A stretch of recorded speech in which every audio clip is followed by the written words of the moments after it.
নমস্কাৰ সকলোকে স্বাগতম জনাইছো।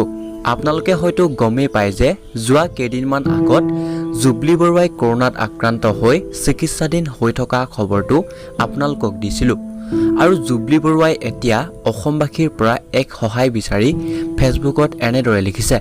মই জুবলিয়ে কৈছো, যোৱা 2-3 দিন ধৰি বহু শুভাকাংক্ষীয়ে মোক খবৰ লৈছে, মোৰ আশু আৰোগ্যৰ কামনা কৰিছে।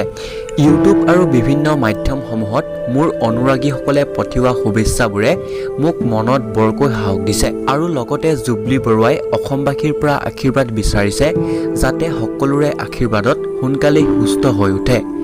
আৰু লগতে কৈছে যে বহুজনে ফোন কৰিছে, কিন্তু মই অত্যন্ত ভাগৰুৱাৰ বাবে ফোনত কথা পাতিব পৰা নাই।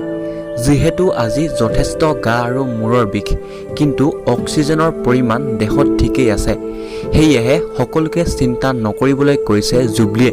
আৰু জুবলি বৰুৱাই কৈছে যে যুঁজি আছো কভিডৰ সৈতে। এটা বৰ বেয়া সময়ৰ মাজেৰে আমি জীৱনটো পাৰ কৰিব লগা হৈছে।